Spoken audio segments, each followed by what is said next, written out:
यहाँ पर पिछले 11 वर्ष के अंदर हुए समग्र विकास की परियोजना को बाधित करने के लिए जो साजिशें रची जा रही हैं और जिस प्रकार का दुष्प्रचार किया जा रहा है, इसके बारे में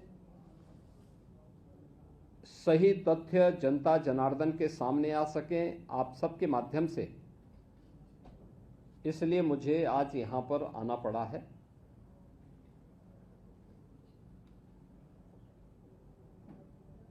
हर व्यक्ति जानता है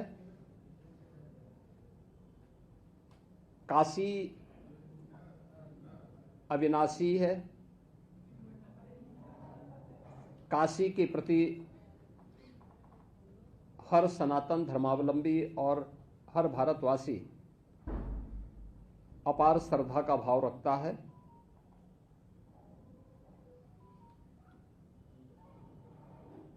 लेकिन स्वतंत्र भारत में काशी को जो सम्मान मिलना चाहिए था, काशी का जो विकास होना चाहिए था, उस समग्र विकास के कार्यक्रम को वह महत्व नहीं मिला जो आजादी के तत्काल बाद प्राप्त होना चाहिए था। पिछले 11 साढ़े 11 वर्ष के अंदर काशी एक बार फिर से अपनी आध्यात्मिक और सांस्कृतिक विरासत का संरक्षण करते हुए उनका संवर्धन भी कर रहा है और भौतिक विकास के कार्यों के माध्यम से एक नई ऊंचाइयों को भी प्राप्त कर रहा है। आज काशी को एक नई वैश्विक पहचान प्राप्त हुई है और इस काशी के बारे में जो काशी के ही प्रतिनिधि के रूप में देश की संसद में काशी का प्रतिनिधित्व, ये हम सब का सौभाग्य है कि देश के यशस्वी प्रधानमंत्री श्री नरेंद्र मोदी जी करते हैं। प्रारंभ से ही उन्होंने इसके बारे में कहा है कि काशी की पुरातन काया को संरक्षित करते हुए उसे नए कलेवर के रूप में देश और दुनिया के सामने प्रस्तुत किया जाना चाहिए और उसी के अनुरूप पिछले 11 साढ़े 11 वर्ष के अंदर काशी की योजनाएं तैयार हुई। 55,000 करोड़ रुपए से अधिक की परियोजनाएं काशी के लिए स्वीकृत हुई, जिनमें से 36,000 करोड़ रुपए की परियोजनाएं लोकार्पित हो चुकी हैं और शेष परियोजनाएं प्रगति पर तेजी के साथ आगे बढ़ रही हैं। ये परियोजनाएं जो भी हैं, ये समग्र विकास की वे परियोजनाएं हैं जो काशी की आध्यात्मिक और सांस्कृतिक विरासत के संरक्षण के साथ ही शिक्षा के लिए, स्वास्थ्य के लिए, यहाँ के इंफ्रास्ट्रक्चर के लिए, यहाँ के एम्प्लॉयमेंट के लिए, यहाँ की कनेक्टिविटी के लिए, काशी में नए नए संस्थान खुल सकें और काशी के परंपरागत उद्यमियों के द्वारा तैयार किए गए प्रोडक्ट को जीआई टैग के माध्यम से वैश्विक पहचान प्राप्त हो। इन सब को लेकर के आज काशी में उस प्रकार की व्यवस्थाएं युद्ध स्तर पर पिछले 11 साढ़े 11 वर्ष के अंदर काशी को प्राप्त हुई हैं। काशी की गलियां, काशी के अंदर 2014 के पहले किस प्रकार की स्थितियां थीं, ये किसी से छुपा हुआ नहीं है। काशी के अंदर एवरेज अगर 2014 के पहले आप देखें, या मैं कहता हूं कि काशी विश्वनाथ धाम बनने के पहले काशी के अंदर एवरेज जो श्रद्धालुओं की संख्या थी वह 5,000 से लेकर के मैक्सिमम 25,000 तक पहुंचती थी। आज उसी काशी में एवरेज जो श्रद्धालुओं की संख्या है वह 1.25 लाख से लेकर के 1.5 लाख है प्रतिदिन की। और पीक सीजन में यानी सावन के मास में, शिवरात्रि के आयोजन के अवसर पर और अन्य आयोजनों में यह संख्या 6 लाख से लेकर के 10 लाख तक पहुंचती है। अकेले गत वर्ष ही काशी में 11 करोड़ से अधिक श्रद्धालुओं ने काशी में बाबा विश्वनाथ धाम में दर्शन किया।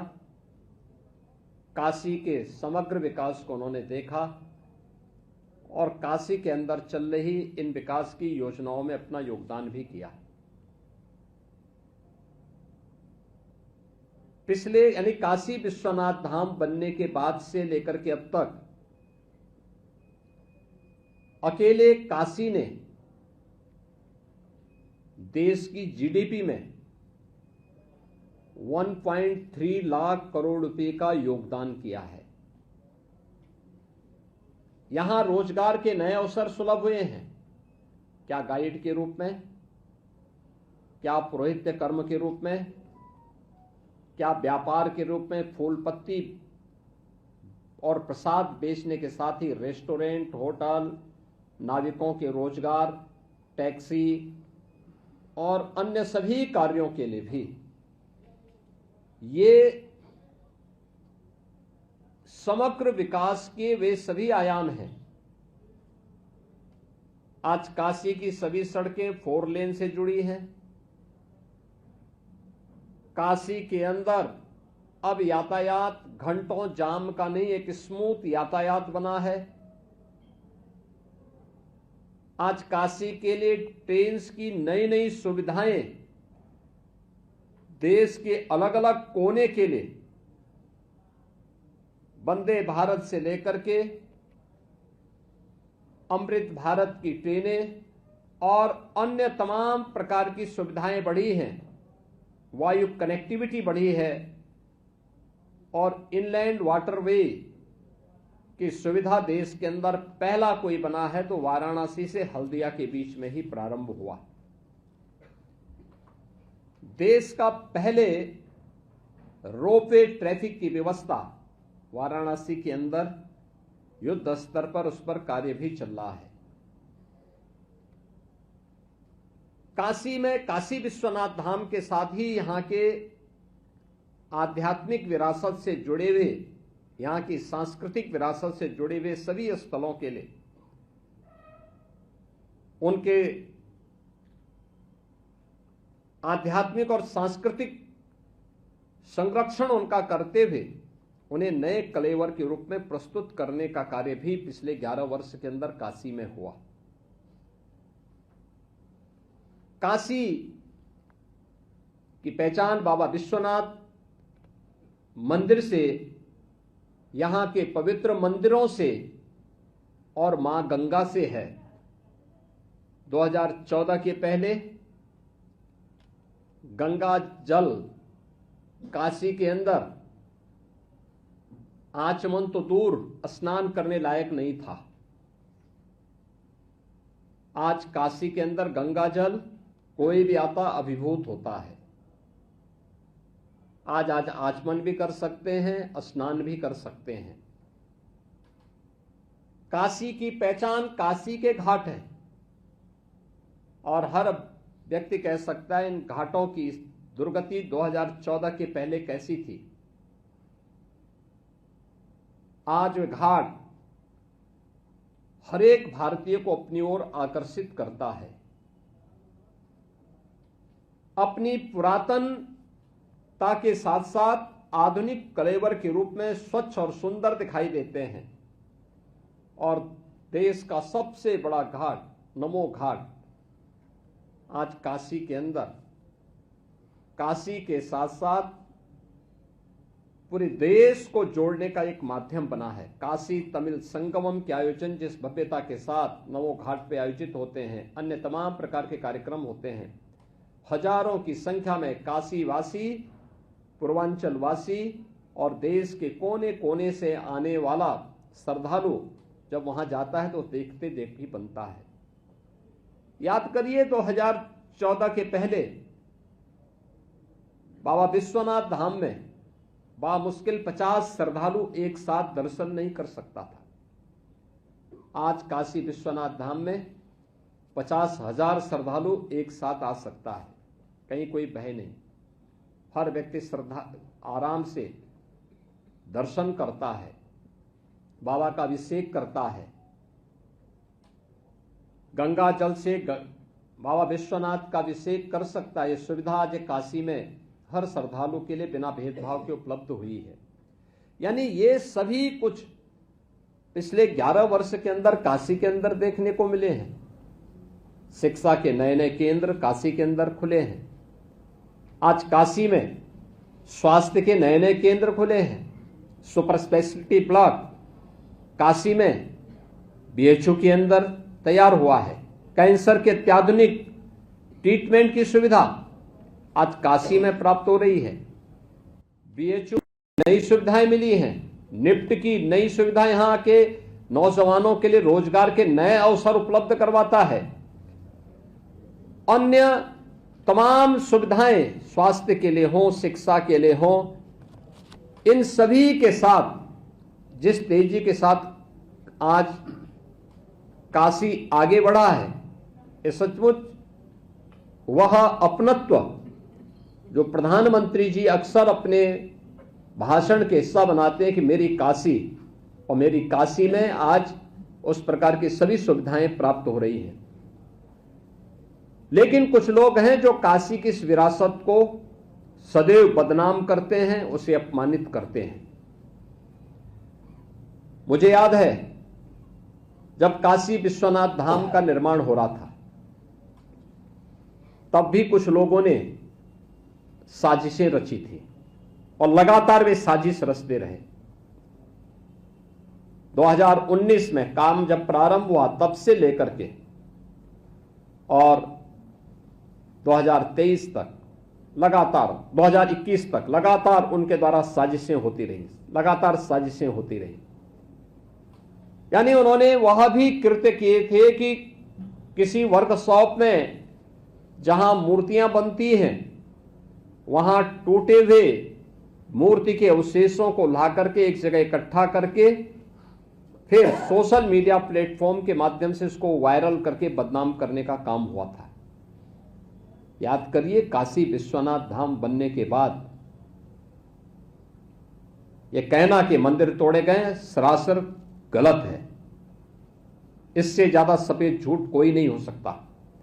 उन मंदिरों का पुनरुद्धार हुआ है, नए सिरे से वे मंदिर वहां पर उसी रूप में खड़े हैं। हां, पहले जीर्ण शीर्ण हालत में थे, आज उसको उसी स्थल पर उन मंदिरों को पुनरुद्धार करने का काम किया। काशी में आप याद करिए 100 वर्ष पहले माता अन्नपूर्णा की मूर्ति यहां से चोरी करके यूरोप पहुंचा दी गई थी। प्रधानमंत्री जी के प्रयास से वो मूर्ति वापस काशी में वापस आई है और बाबा विश्वनाथ धाम में उसकी स्थापना हुई। आखिर ये प्रयास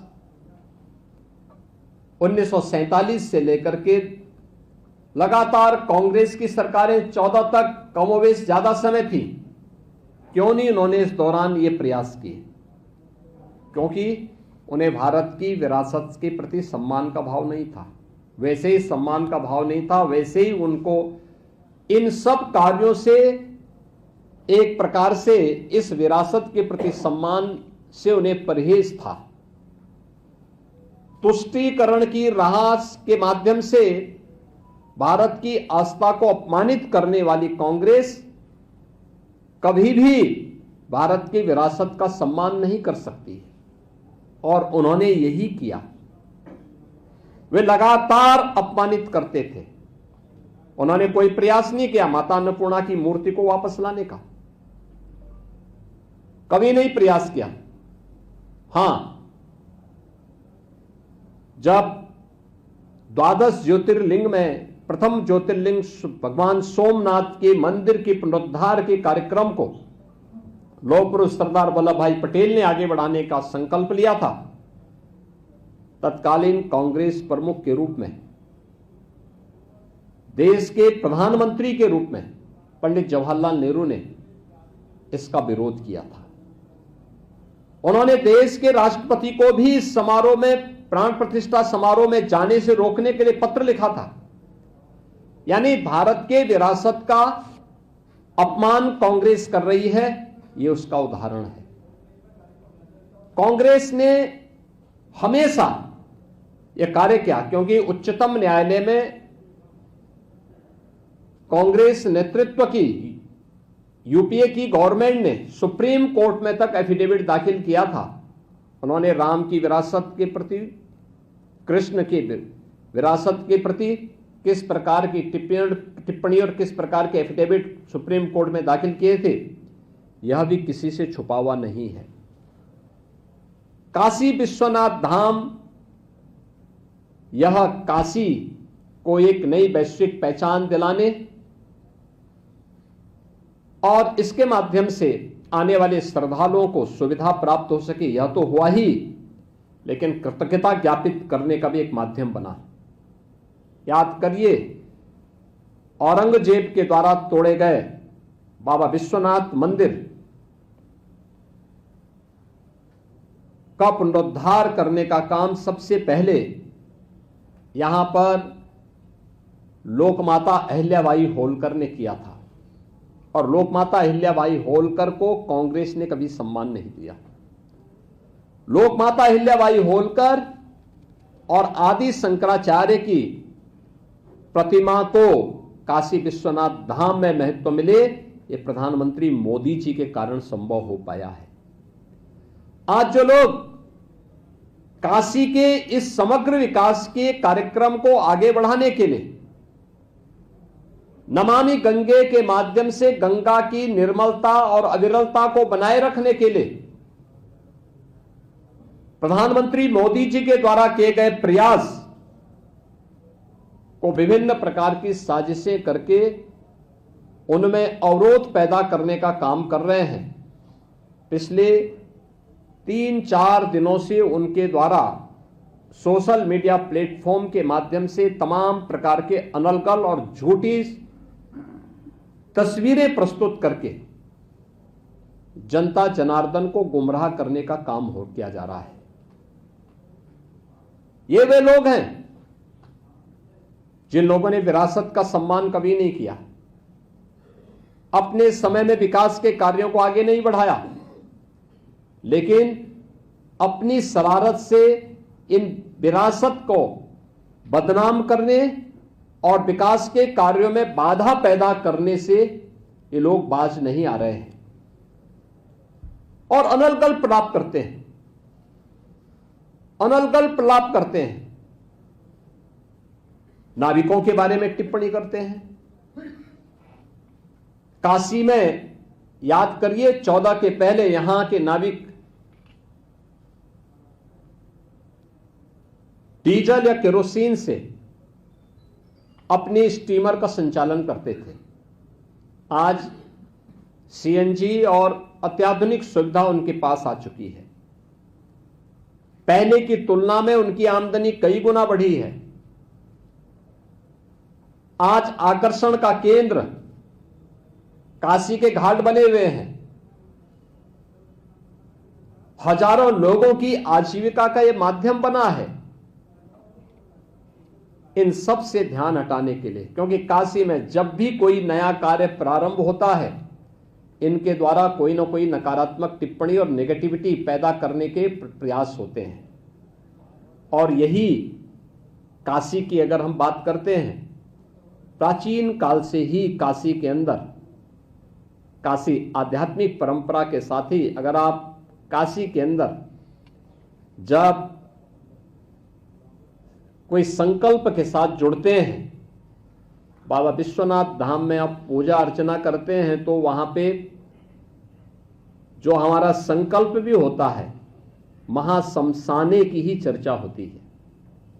यहां के दो महत्वपूर्ण शमशान, हरिश्चंद्र घाट और मणिकर्णिका घाट, यहां पर प्राचीन काल से ही सनातन धर्मावलंबी आते रहे हैं। जीवन की अंतिम यात्रा को विसर्जन करने के लिए वहां पर अपने प्रियजनों को अंतिम संस्कार के साथ उन्हें अग्नि संस्कार देने के लिए आते हैं। मणिकर्णिका घाट में आज भी आप जाएंगे, कोई देखेगा या वहां पर जो भी अंतिम संस्कार की कार्रवाई होती है किन स्थितियों में होती है, हर व्यक्ति देख सकता है, जान सकता है। यानी कोई अपने प्रियजन को अंतिम विदाई भी सम्मानजनक ढंग से न दे सके। हमारे 16 संस्कारों में, सनातन धर्म के 16 संस्कारों का एक महत्वपूर्ण संस्कार है अंतिम विदाई सम्मानजनक ढंग से मिले, स्वच्छ वातावरण में मिले। और जब उसके लिए एक कार्यक्रम का शुभारंभ होता है,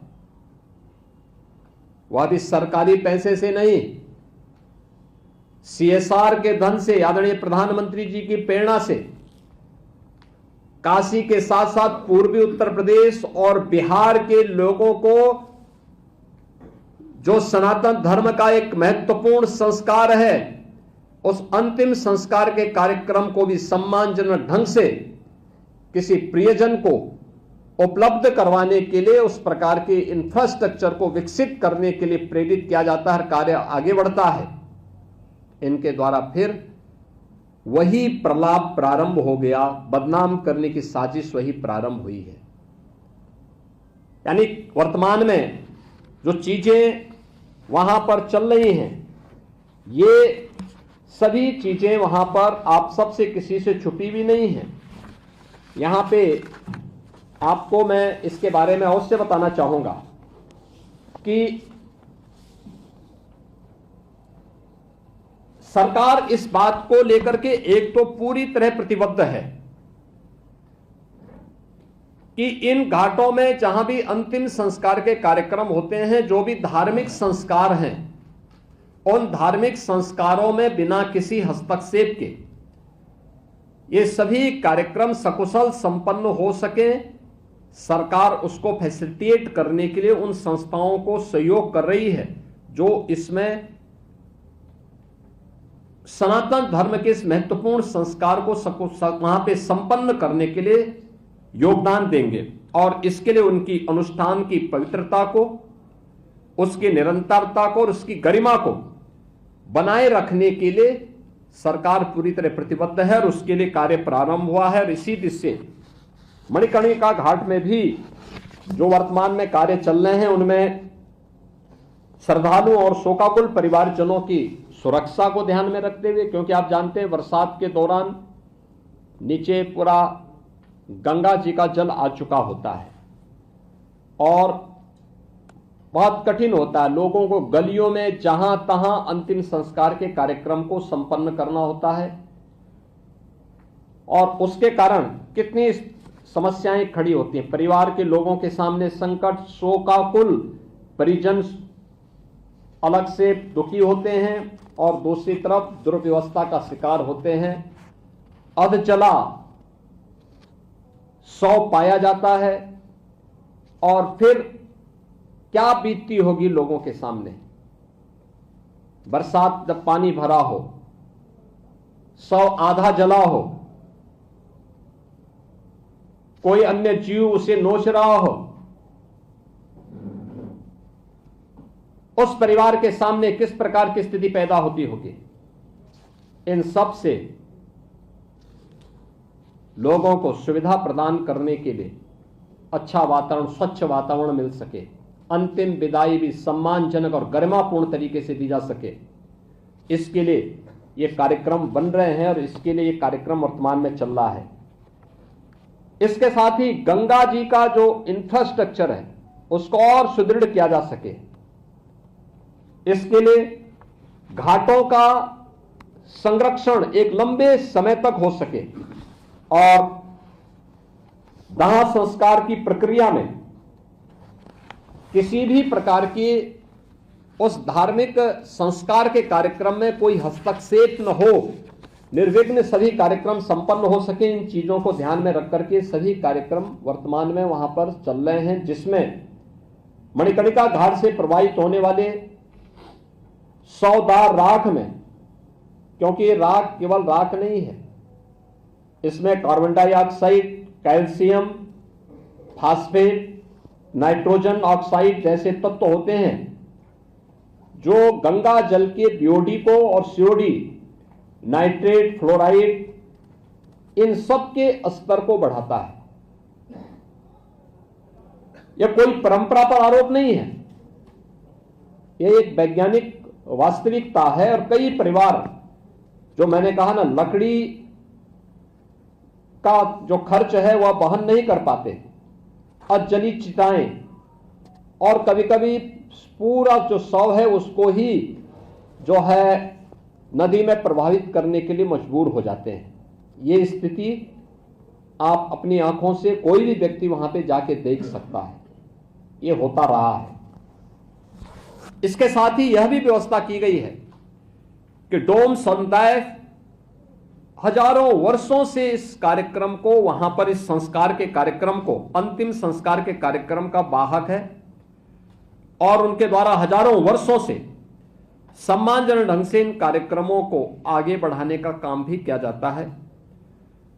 उनके सम्मान और उसमें भी किसी प्रकार की कोई दिक्कत न हो, इसको भी ध्यान में रख करके जो प्रोजेक्ट वर्तमान में चल रहा है, तो उसमें सौदाह की प्रक्रिया के साथ ही टेक्नोलॉजी का उपयोग भी हो, वह इको फ्रेंडली भी बन सके, इसको ध्यान में रख करके अगल बगल के मोहल्लों में भी किसी प्रकार की जो कार्बन डाइऑक्साइड या फिर अन्य नाइट्रोजन ऑक्साइड या कैल्शियम फास्फेट आदि की शिकायतें अक्सर आती हैं, वहां पर उस प्रकार की टेक्नोलॉजी का उपयोग करते हुए लोग उस गैस के कारण अगल बगल के मोहल्लों में धुएं के कारण वातावरण भी प्रदूषित न हो, इसको ध्यान में रख करके जो कार्यक्रम चल रहे हैं उनको ध्यान में रख करके ये कार्य हो रहे हैं।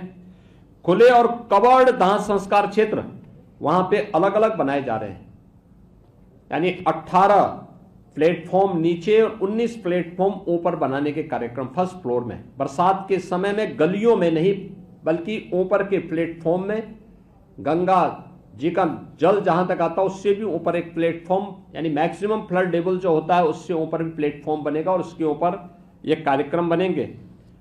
शव यात्रा मार्ग, विजिटर मूवमेंट और लकड़ी भंडारण की भी सुव्यवस्थित प्रबंधन इसके साथ किया जाएगा। अभी आप देखते होंगे जहां तहां पड़ा रहता है, लोगों के सामने बड़ी समस्याएं आती हैं और किसी भी प्रकार की कोई दिक्कत ना हो, इसको ध्यान में रख करके सभी काम हो रहे हैं। काशी विश्वनाथ कॉरिडोर के अनुरूप भी पौराणिक महत्व के मणिकर्णिका घाट का, उसके स्थापत्य शैली का निर्माण का कार्य भी किया जा रहा है। वहां प्रतीक्षालय, पेयजल की सुविधा, चेंजिंग रूम की व्यवस्था, व्यूइंग गैलरी की व्यवस्था और साइड में कहीं एक और जहां से अगर कहीं टॉयलेट की आवश्यकता पड़ेगी तो वह भी सभी प्रकार की सुविधाएं उसमें तैयार की जा रही हैं। रैंप है, ड्रेनेज है, लाइटिंग है, वेस्ट मैनेजमेंट की स्थापना भी इसके माध्यम से करने के लिए एक प्रोजेक्ट को आगे बढ़ाया गया है जिससे पॉल्यूशन को न्यूनतम किया जा सके। धार्मिक स्थलों में जैसे विष्णु पादिका है, दत्तात्रेय पादुका है और अन्य जो महत्वपूर्ण स्थल हैं उन सबके भी संरक्षण का कार्य इसके साथ जुड़ा हुआ है। लोक माता अहिल्याबाई होलकर की जो प्रतिमा एक प्लेटफॉर्म में बनी हुई थी, उसे पूरी तरह संरक्षित किया गया है और जब नया वो बनेगा तो उसमें ये सभी चीजें फिर से उसके साथ आएंगी, नए सिरे से आएंगे। यद्यपि काशी विश्वनाथ धाम में लोक माता अहिल्याबाई होलकर की और आदि जगतगुरु आदि शंकराचार्य जी की प्रतिमा काशी विश्वनाथ धाम में भी आदरणीय प्रधानमंत्री जी ने पहले से स्थापित की है। मित्रों, कांग्रेस के द्वारा जो दुष्प्रचार किया जा रहा है वह यही वीडियो बना करके, जो अपने आप में एक अपराध है, गुमराह करने का प्रयास हो रहा है। सनातन धर्मावलंबियों की धार्मिक भावनाओं के साथ खिलवाड़ हो रहा है।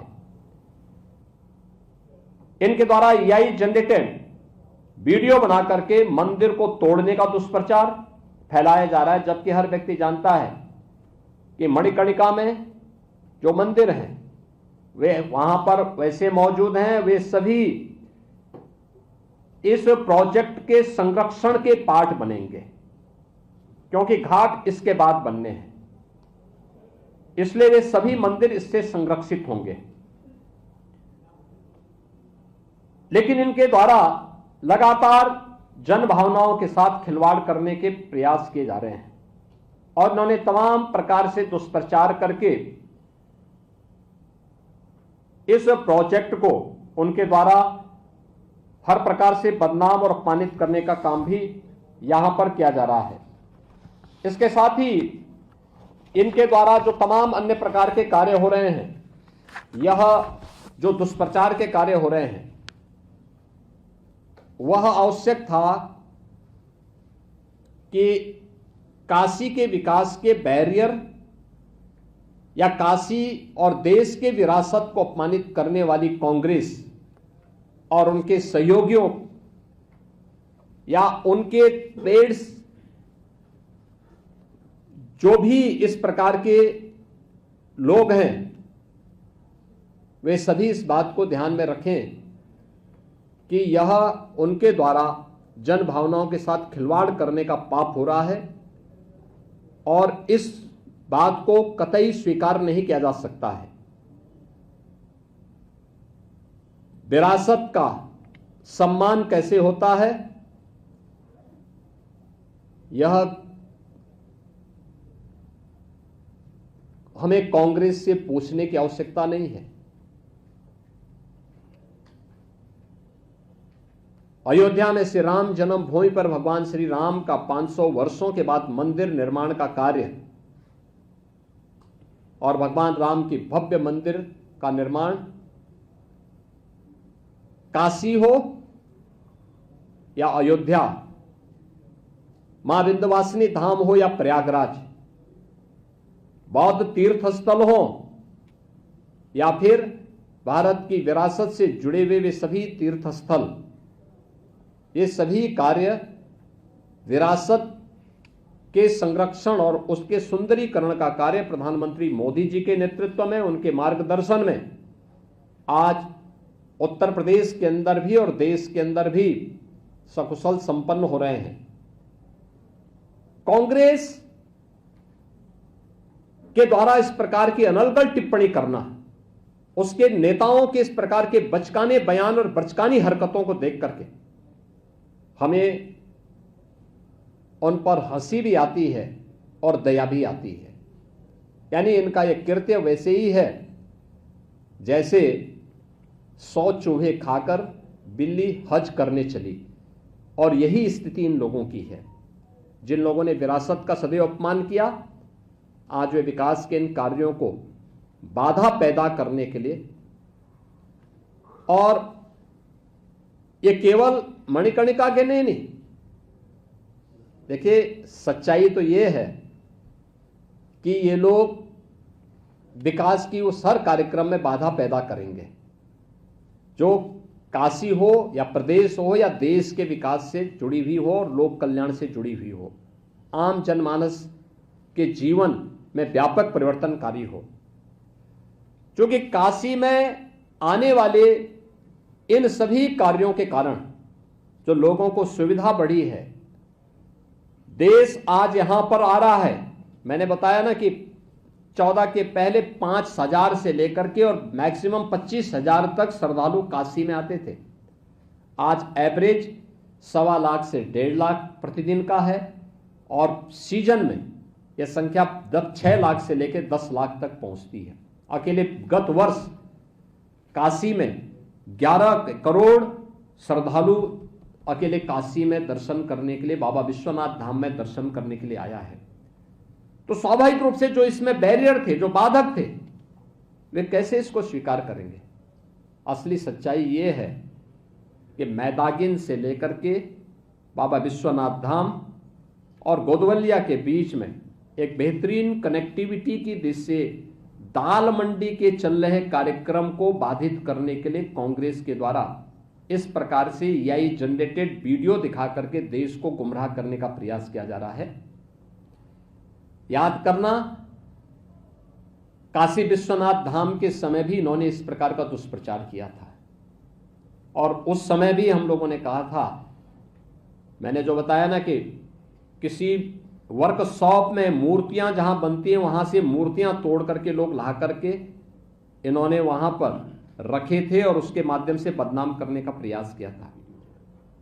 काशी विश्वनाथ धाम में न केवल काशी विश्वनाथ धाम में आने वाले श्रद्धालुओं की सुविधा बढ़ी है, हजारों श्रद्धालु वहां पर अब एक साथ आ सकता है, बल्कि 40 से अधिक मंदिरों का पुनरुद्धार का काम भी वहां हुआ है और वहां पर जुड़े हुए जो पुरोहित वर्ग था उनके भी संरक्षण के लिए अनेक कार्यक्रम वहां पर हुए हैं और वे भी आज सम्मानजनक ढंग से अपनी आजीविका का वहां से आजीविका बना रहे हैं, गाइड अलग से बना रहे हैं। अनेक हजारों लोगों को इस प्रकार की सुविधाएं और रोजगार की सुविधाएं भी इन क्षेत्रों से प्राप्त हो रही हैं। यह, और मैं आज के इस अवसर पर यही विनम्रता से अनुरोध करूंगा कि काशी को बदनाम करने की जो साजिश हो रही है इसका पर्दाफाश होना चाहिए। मैं इसके लिए आपको कुछ फोटोग्राफ्स भी उपलब्ध कराऊंगा, पहले क्या था, बाद में क्या है, आज क्या है।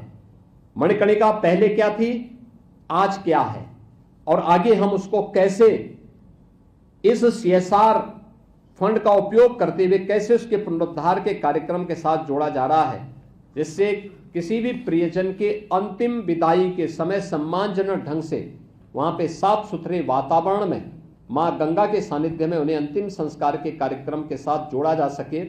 यह भी उस फोटोग्राफ्स के माध्यम से आपको सभी तथ्य आपके सामने आ जाएंगे। मुझे आज के इस अवसर पर यही कहना था और मैं चेतावनी दूंगा जो एआई जनरेटेड वीडियो के माध्यम से जनता जनार्दन को गुमराह करके और भड़काने वाली कार्यवाही कर रहे हैं। मुझे लगता है कि सरकार एक तरफ जन भावनाओं का सम्मान करेगी, लेकिन कोई भी ऐसी भड़काने वाली कार्रवाई जो जन भावनाओं के साथ खिलवाड़ करने वाली होंगी और लोगों को भड़काने वाली होंगी, उसको भी स्वीकार नहीं करेगी।